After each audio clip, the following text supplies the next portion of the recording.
बिस्मिल्लाहिर्रहमानिर्रहीम अस्सलाम वालेकुम। तो माय डियर स्टूडेंट्स, मैं उम्मीद करता हूँ कि आप सब खैरियत से होंगे।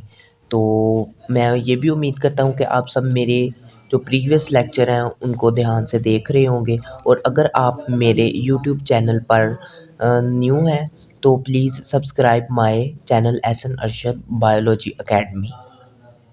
अच्छा, तो डियर स्टूडेंट्स, आज का हमारा टॉपिक है कुरान एंड बायोलॉजी। कि कुरान और बायोलॉजी का क्या ताल्लुक है। ठीक है, बीइंग अ मुस्लिम हमारा ये अकीदा है कि कुरान पाक जो है वो एक सच्ची किताब है बिल्कुल, और इसमें कोई शक भी नहीं है। ठीक है, लारेब किताब है। ठीक है, तो कुरान मजीद में और बायोलॉजी का आपस में क्या रिलेशन है, आज इस टॉपिक में हम ये पढ़ेंगे। ठीक है। अच्छा, कुरान में अल्लाह ताला ने तकरीबन 1400 साल पहले, ठीक है, हर चीज़ बयान कर दी हुई है। ठीक है, जिसको आज जो हमारे साइंटिस्ट हैं उसको पकड़ते हैं। ठीक है, उन मुक़द्दस आयात को पकड़ते हैं और उनके बारे में तख्लीक करते हैं। ठीक है, तजर्बात करते हैं, मुशाहदात करते हैं और फिर हमें रिज़ल्ट देते हैं। जबकि हमारे अल्लाह पाक ने तो ये चीज़ जो है वो 1400 साल पहले क्लियर कर दी हुई है कुरान मजीद में। ठीक है। अच्छा, तो कुरान पाक में ना अल्लाह ताला ने मतलब के जानदारों के जानदार को किस तरह पैदा किया। ठीक है, किस चीज़ से पैदा किया। ठीक है, और दूसरा फिर उनकी खुसूसियात के बारे में भी बताया हुआ है, जो कि आज साइंटिस्ट हमें बताते हैं। ठीक है, फिर कुरान पाक जो है वो जानवरों की क्लासिफ़िकेशन में, ठीक है, क्लासिफ़िकेशन में बहुत ज़्यादा हेल्प करता है। ठीक है, और ये सारी चीज़ें कुरान पाक में 1400 साल पहले बयान कर दी गई हैं। ठीक है, तो अच्छा, सबसे पहले ना अल्लाह ताला फरमाते हैं कि we made all thing from water. ठीक है, ये सूरत अंबिया की आयत नंबर 35 है, 30 है।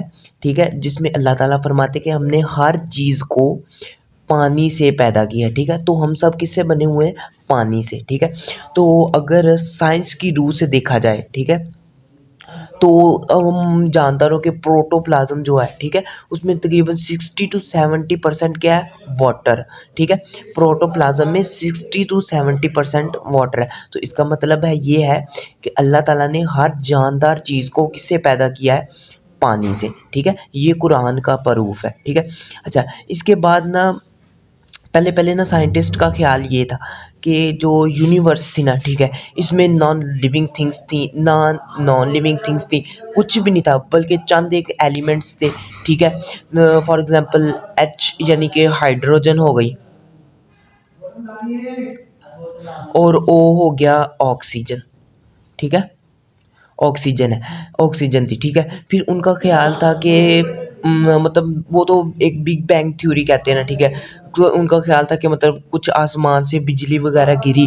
ठीक है, और वो इन एलिमेंट्स के ऊपर पड़ी। ठीक है, तो इन दोनों का आपस में रिएक्शन हुआ। ठीक है, ठीक है, तो इसके बदले में क्या बन गया? वाटर। ठीक है, तो इसके बदले में वाटर बन गया। ठीक है, इस रिएक्शन के नतीजे में मतलब जब आसमान से बिजली गिरी इन दोनों एलिमेंट्स के ऊपर, ठीक है, तो इन एलिमेंट्स के ऊपर जो बिजली गिरी तो इन दोनों के दरमियान हुआ केमिकल रिएक्शन, और रिएक्शन से H2 और O मिले। ठीक है, ऑक्सीजन मिली और इन्होंने मिलकर पानी बना दिया।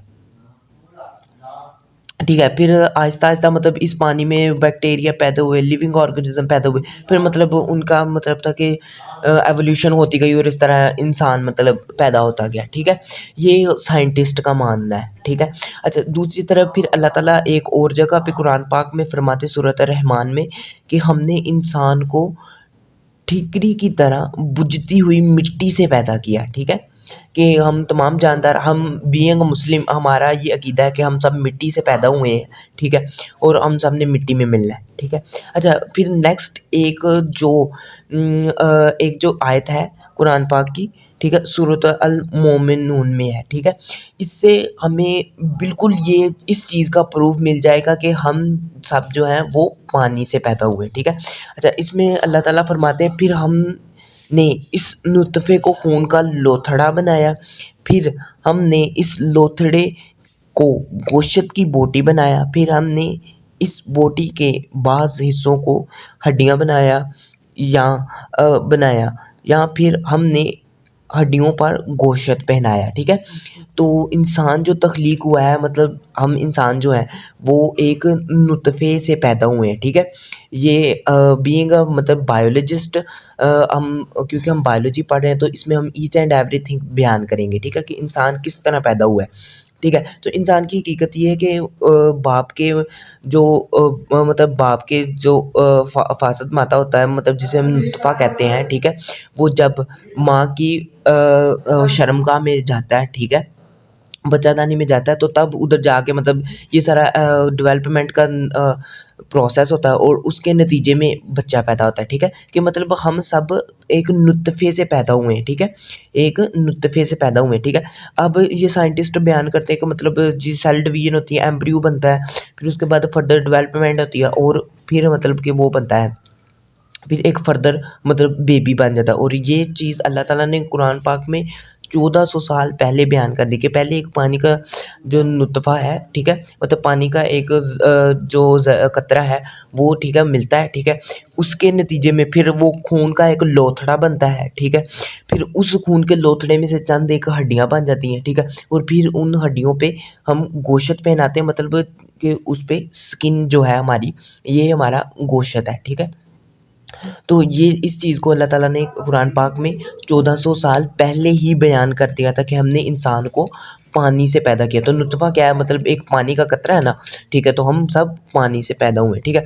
अच्छा, और इसके बाद फिर अल्लाह ताला सूरत अल नूर में एक और आयत बयान फरमाते हैं, ये आप सब अपनी ना बुक से पढ़ सकते हैं, ठीक है, कि अल्लाह ने हर जानदार को पानी से पैदा किया। ये प्रूफ़ हमें मिल गया है, ठीक है। ये हमें 2 आयत से मिला है। एक ये कि हमने अल्लाह ताला फरमाते हैं कि हमने हर जानदार चीज़ को पानी से पैदा फरमाया। फिर अल्लाह ताला ये भी बयान फरमाते हैं कि हमने इंसान को नुतफ़े से पैदा किया। नुतफ़ा क्या है? पानी का एक टुकड़ा है, ठीक है? एक कतरा है, ठीक है?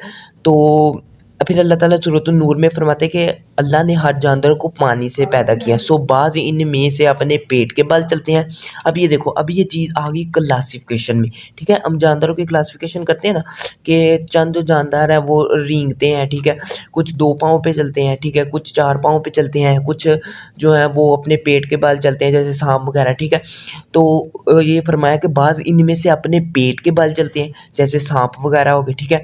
और बाज़ इनमें से 2 पाँव पे चलते हैं, हम अपनी एग्ज़ाम्पल ले लेते हैं, ठीक है? और बाज़ इनमें से 4 पाँव पर चलते हैं, ठीक है? 4 पाँव वाले जानदार फॉर एग्ज़ाम्पल भेड़, बकरी और इस तरह के मतलब काफ़ी सारे जानदार हो गए, ठीक है? तो ये की बात आ गई इनकी अ, उनकी क्लासिफ़िकेशन में आ गई कि बाज़, ये देखो कुरान पाक में ये भी बयान हो रहा है कि कुछ उनमें से पेट के बल चलते हैं, कि मतलब रेंगते हैं वो जानवर, ठीक है? बाज़ इनमें से 2 पाँव पे चलते हैं, मतलब जैसे हम चलते-फिरते हैं, ठीक है? और बाज़ इनमें से 4 पाँव पे चलते हैं, यानी कि जो चौपाई जिन्हें हम कहते हैं, मतलब 4 पाँव वाले जानवर जो हैं, ठीक है? अल्लाह जो चाहे पैदा करता है, बेशक अल्लाह हर चीज़ पर कादिर है, ठीक है? तो ये हमारा मानना है, बीइंग मुस्लिम हमारा ये मानना है कि अल्लाह ताला हर चीज़ पर कादिर है। तो ये तमाम आयत जो हैं कुरान पाक बयान करता है बायोलॉजी के हवाले से, ठीक है?